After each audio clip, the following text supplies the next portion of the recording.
সংবিধান সংশোধন করার অধিকার শুধু নির্বাচিত রাজনৈতিক সরকারের।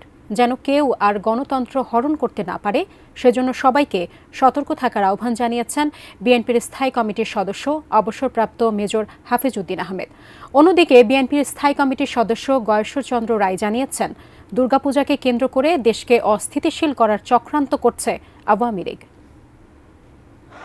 জিয়া মঞ্চের ৩১তম প্রতিষ্ঠাবার্ষিকী উপলক্ষে সকালে বিএনপির প্রতিষ্ঠাতা ও সাবেক রাষ্ট্রপতি জিয়াউর রহমানের সমাধিতে শ্রদ্ধা নিবেদন করতে জড়ো হন নেতাকর্মীরা।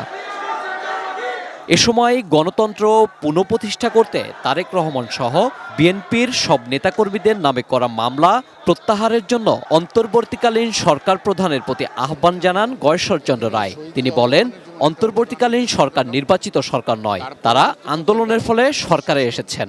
বিশ্বাস করতে চাই এই সরকার অচিরেই প্রতিবন্ধকতাগুলি দূর করবে এবং তাদের মামলাগুলি প্রত্যাহার করে গণতন্ত্রের চলার পথকে সুগম করবে।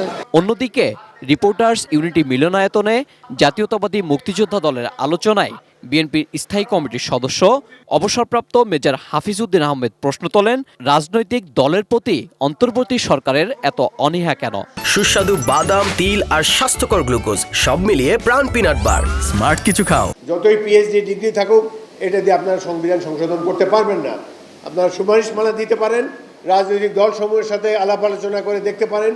রাজনৈতিক দল যদি গ্রহণযোগ্য মনে করে, এটি তাদের নির্বাচনী ইশতেহারে দিয়ে জনগণের ম্যান্ডেট তারা নিয়ে নেবেন। জুলাই আগস্ট বিপ্লবে যারা শহীদ ও আহত হয়েছেন তাদের পরিবারের জন্য বীরভাতা দেওয়ার দাবি জানান তিনি। পার্বত্য এলাকাকে অস্থিতিশীল না করতে প্রতিবেশী দেশের প্রতি আহ্বান তার।